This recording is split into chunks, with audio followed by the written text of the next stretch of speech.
just introduce yourself. Who are you? Who's sitting here right now? Just a simple like, what's your name? Hi, you guys. Of course, everybody know me as the queen dancer of Tunica, one and all, Shamia Thomas. Many people call me Pretty Girl Mia. Others may know me as Amaro Sincere Brazil or Shamia Brazil. And I'm the queen that loves to dance. Originally from Tunica, the one and only. I remember you, of course, from grade school, but the thing I remember about you most is like choreographer, dancer.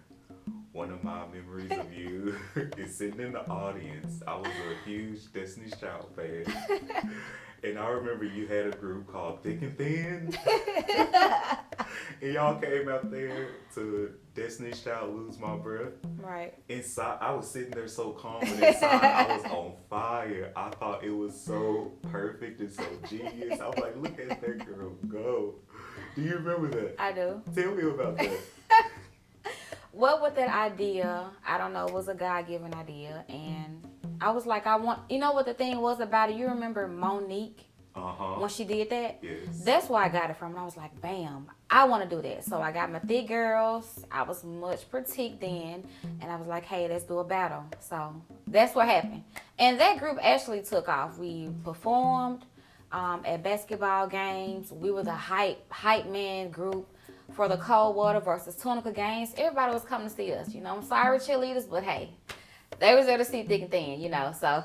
That was a really fun time, like watching girls come together. I remember being in in different classes, and girls were either working on something they had to wear, or working on some choreography, or even auditioning. I believe there was like an audition people were getting ready for. I had one. I loved, those were the things I loved seeing. So thank you for giving that, way back then. Right. And now you still carry on the legacy of dance. Tell me about that. Like, where did this start for you, dancing, and why is it so important to you?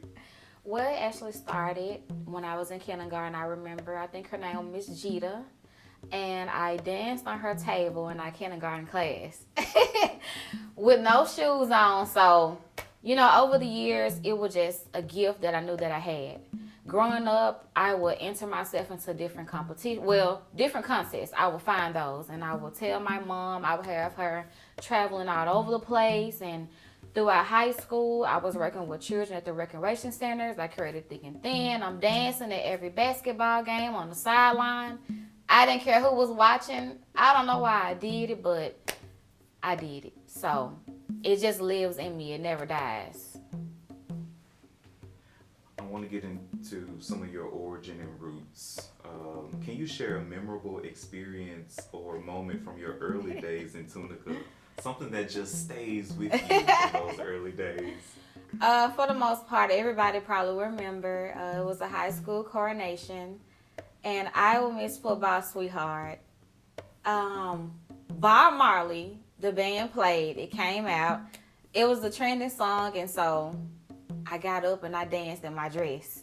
And everybody talked about it. And I was a majorette. And Mr. Charlie P. Harris was so upset with me. That was the most memorable experience because I didn't care what I had on the dress or pants.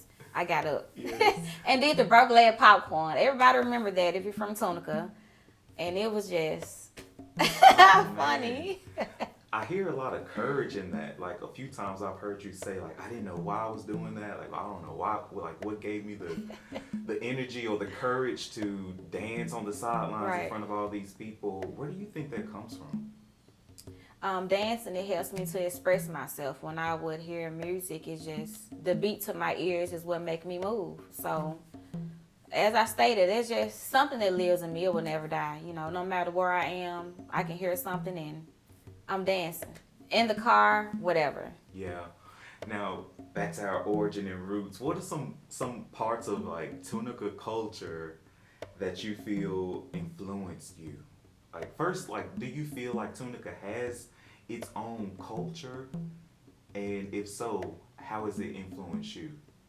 Well, first, just being in the community, knowing at an early age that children like to show their interest in something.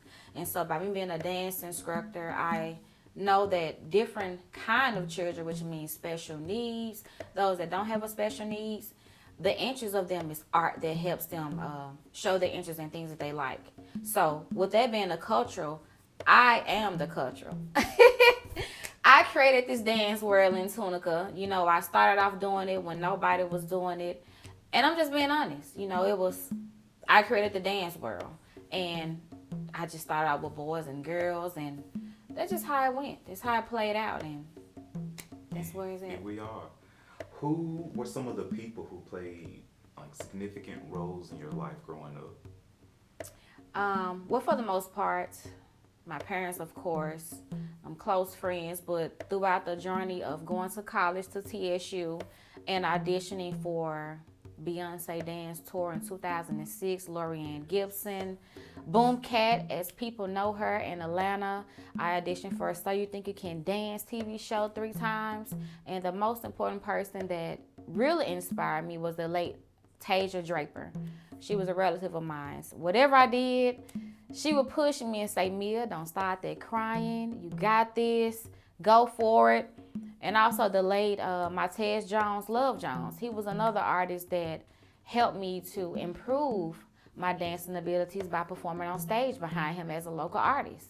So those were the main 2 people that actually helped me and inspired me no matter what to keep going. Yeah. Tell me about the sense of community in Tunica and how that's impacted your sense of either like being belonging to a place or feeling connected to a place.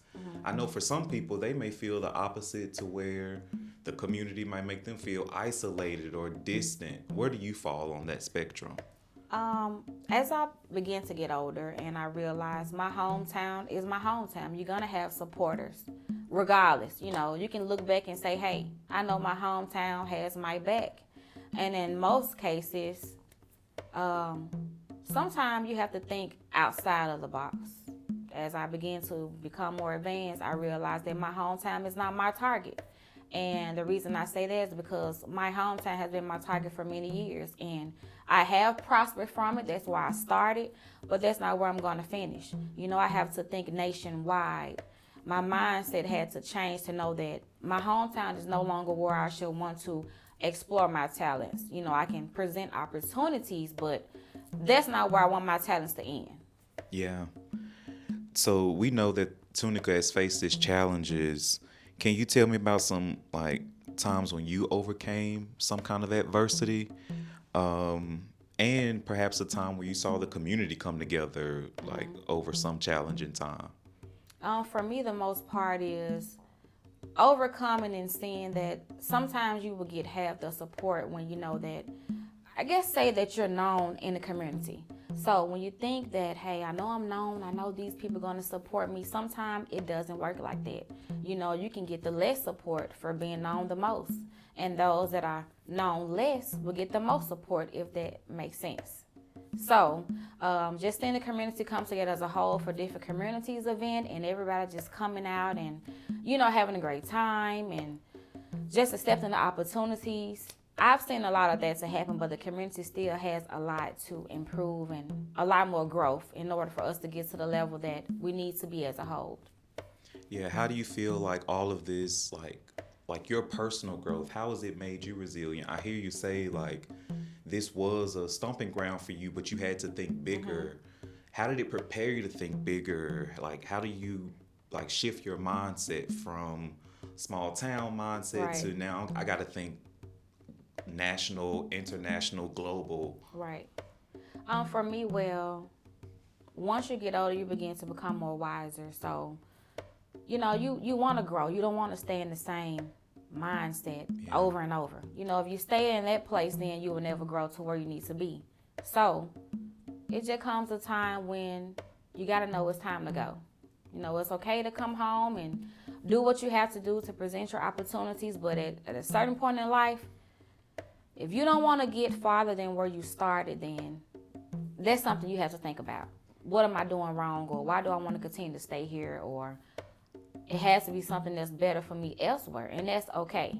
And that's just something that I had to realize, My mindset can't continue to be in one spot, which is Tunica, my hometown. Yeah. There are so many other things I had to offer to other people outside of my hometown. Yeah. And so that is why I have to grow beyond this place.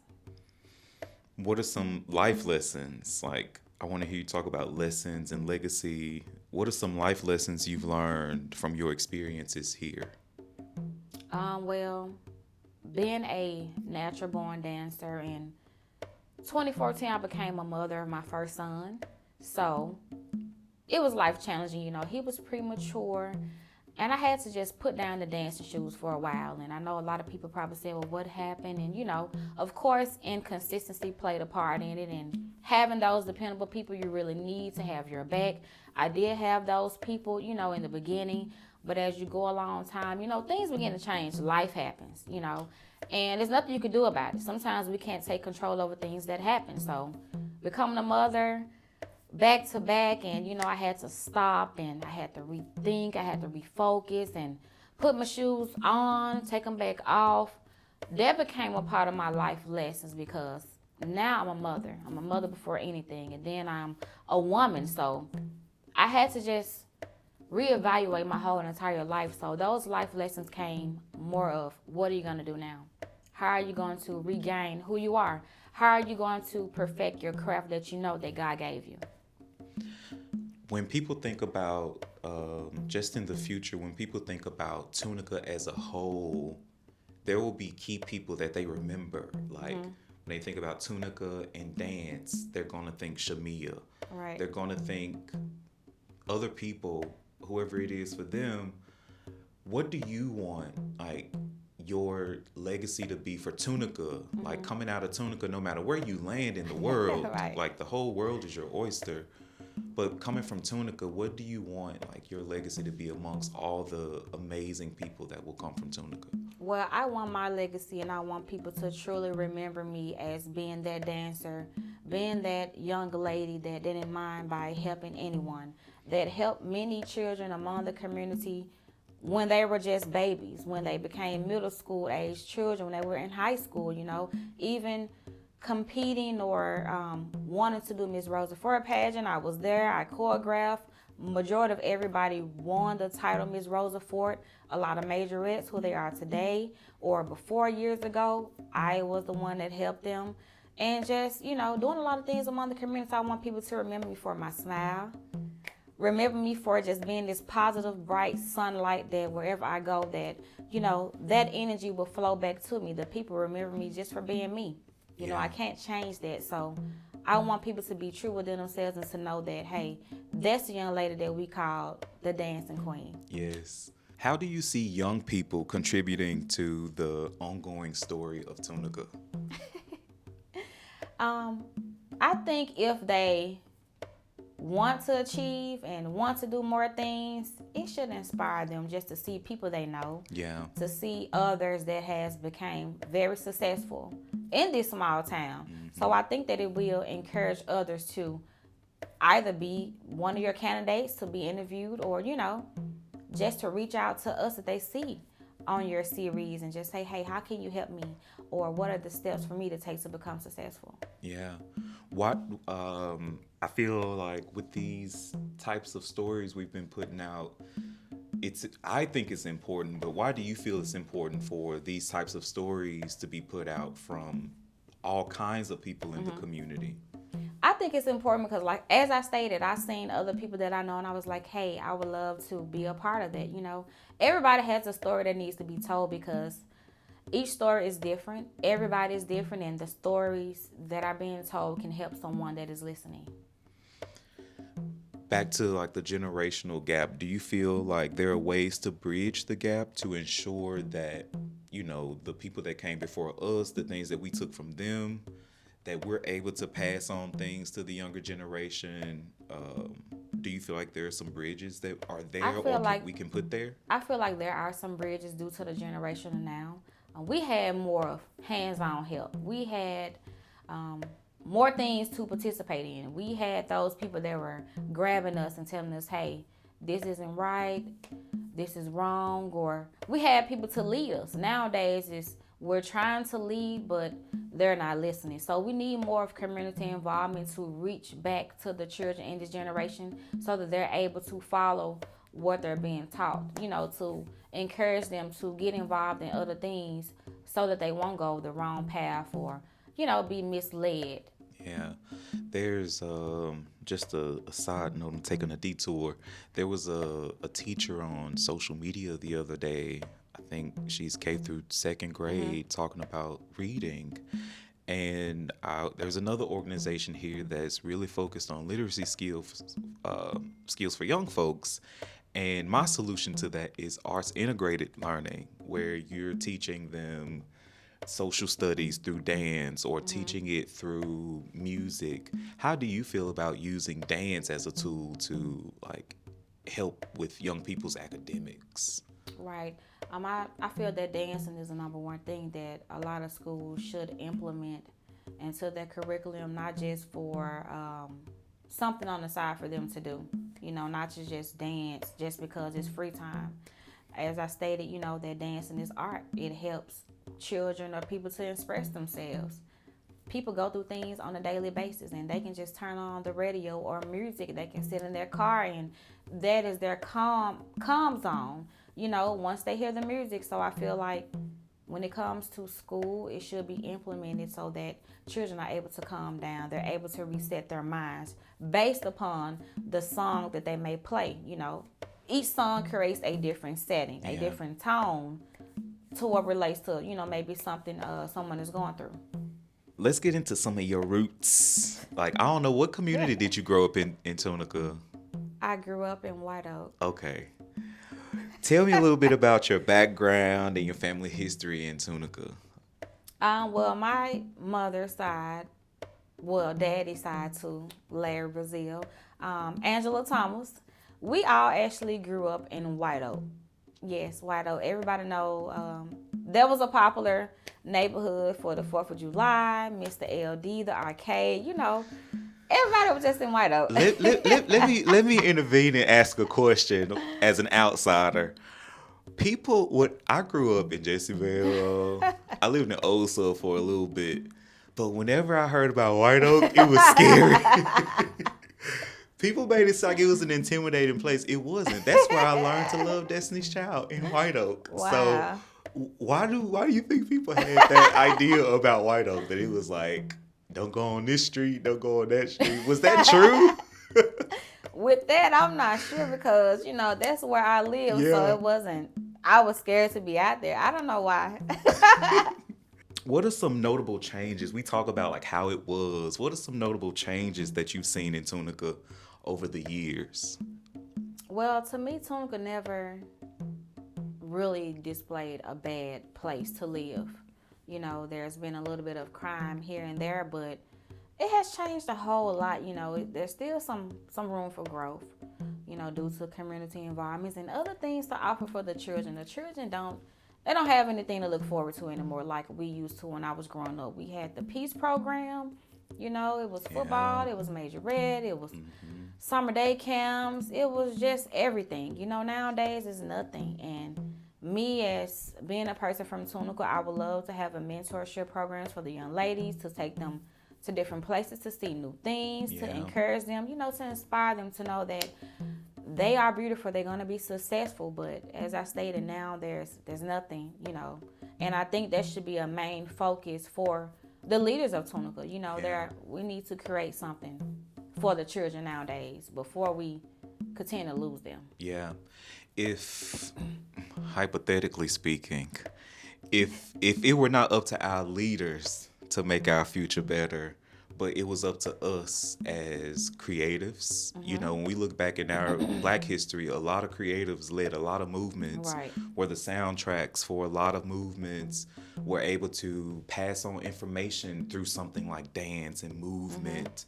How do you feel like we can use our skills and our crafts to fill those gaps? Because they are obvious. They are very obvious. And it's at this point, it's all everybody's hands on deck. Like we all need to have some responsibility in this. But as artists, how do you feel like we can fill some of those voids? I feel like we can fill some of those voids if we all really just come together, not just say, hey, we're gonna do something, but do it by showing it in action. Just doing what we say we're gonna do. It takes a team. It takes more than just one person to actually make this thing happen. If we want to continue to capture the minds and improve the community, it's just gonna take a lot of teamwork. Can you, when we think about the spirit of Tunica, when I think about it, I think about stuff like homecoming, those types of traditions that we've had, other kinds of events like Battle of the Bands. Right. Can you share a specific memory or story that you feel captures the spirit or the essence of Tunica? And by that I mean, just for clarity, if you think about that, you think like all the qualities that make us great. We come together, we celebrate. Like, what is it that captures that energy for you?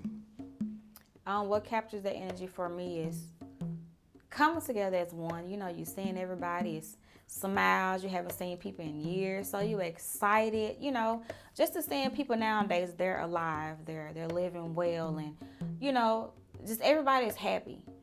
At that time, you really don't know what's going on in their life because they're not showing it. They're just happy to be in their hometown, enjoying everybody, celebrating. Just thinking back on like all of the green reviews we used to have. Everybody going to get a brand new outfit. Oh my goodness. Brand new outfit. What They're a arriving time. early. The majorette jamborees, all the basketball games, Coldwater versus Tunica. All of this. And it's like, if you think even just that, it opened up this world in my head of what it took for people to get ready for that. Right. Not just the people performing like you, but finding the outfits, going to what was the mall everybody was going to? Right, Southland Mall. Everybody was going to Southland. Getting what were they doing to their shirts? What was Airbrush, Jabots, Air Force Ones. Yes. And there's something so beautiful about that at this point, because it was something we all did collectively, no matter where you fit in on any spectrum. It was a way we all came together and uplifted, number one, our band. Right. We're going to show out, Yes. I love that, and I missed it. And I always just love, too, just seeing y'all, the girls out there dancing in front of the band. I don't know if it's because I'm a gay guy and y'all were just like, I don't know, but y'all were the most attractive people on. Like, that was the reason to come, see the band for me. And, even so, just thinking about memories when everybody's going to agree, the majorettes, the girls, or when we would go to the beauty shop. Cynthia Taylor would do our hair 4 or 5 o'clock in the morning. The pin curls, the crinkles, all that. The crinkle ponytails. Yes. I mean, it was great memories. Yes. You mentioned her name. I remember her name being brought up a lot by young girls in school. Yes. Like, it's almost like she touched everybody's She head. How was that? Like, having that, of course, we got barbers that we know, Eddie, Michael, Marcus. Those are the only few that cut my hair. But what does it feel like having that kind of staple in the community that everybody gets a piece of and we all share that memory? What is that like? It's a great feeling, Just thinking back, when we used to go and get our hair done early by Cynthia Taylor. And, we were ready. Yes. And to we see were ready her for now, the day and like, hey, Miss Cynthia, you have an appointment. Yes, be here at 4 a.m. Okay, and we will be there. Everybody will be there to see, Cynthia to get their hair done. And she will have us out of there at a decent time and still killing it. She's still killing it. Right. That's an inspiration. Yes. I never met her, but that's a real inspiration. What would you like people to know, just like future generations? What would you like them to know about Tunica and the people who call it home? The people you talking to ain't never been here. They ain't even born yet. What would you say to them about Tunica and the people that call it home? I would say to them that it's a great place. It's a place that you can always come back to with open arms. You're going to have support. You're going to have people to show concern. You're going to have people to show the love. You're going to have people to show all of those qualities. And as I stated, I hope that Future-wise, Tunica will grow to be this place that everybody will know of, not just casinos. When I do mention Tunica, hey, where is that? It's a small place, and they're known for their casinos. I don't want people just to know my hometown for casinos. I want them to know that it's a great place. Yeah. That has great exhibits, great opportunities for everyone. Yeah. Even if you're coming from out of town, I want Tunica to be a place where they can have a Walmart to go to. They don't have to go to South Haven, Horn Lake, Memphis, food places. We need all of those great things for family. Yes. Hopefully, the future time, Tunica will have all those things to offer anybody. Yes. And that's what we need. I'm so with it. I'm so ready to see. We have a community. We know that. That's the obvious thing. But I'm ready to see a community-driven community. Right. A vision-driven community. A community that's like, we want the people who are not here yet to experience these things. So what do we need to do today to make that happen? And on this journey, for me, I've heard a lot of people who, everything you just said, are like working to fill those gaps. Right. So I have some faith that we will be that place one day for our people. What advice or insights would you give to other people who want to preserve and celebrate their hometown's uniqueness and identity?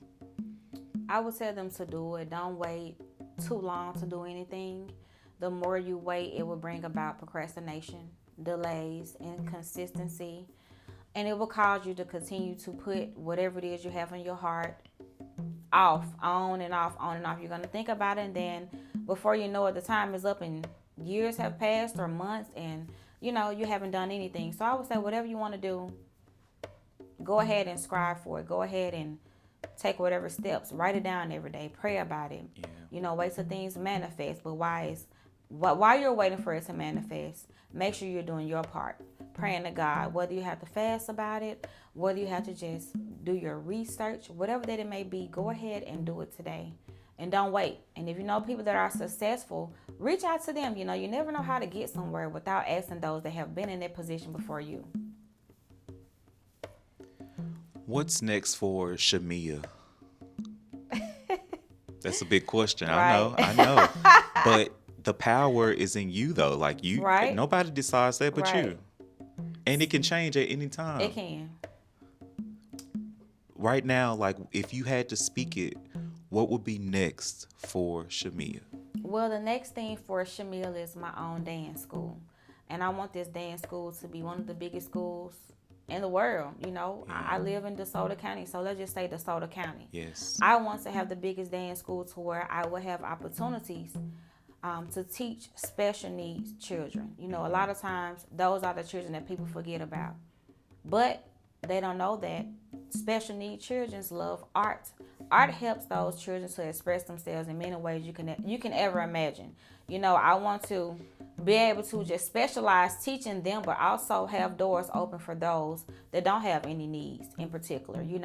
Even help those that are facing obesity, those that are facing self-esteem issues, those don't know what way to go. It can also be a mentorship program, which is called Be You Be Beautiful, which means it doesn't matter the size, the shape, where you are in life. You just have to be yourself.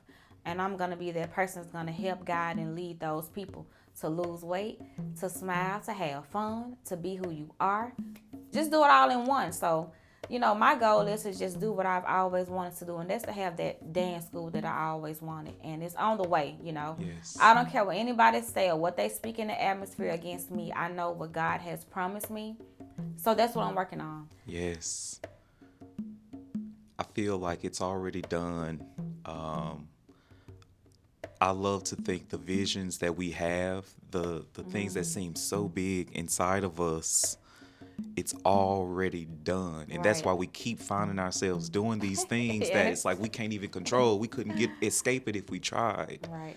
I believe that for you. I want that for you.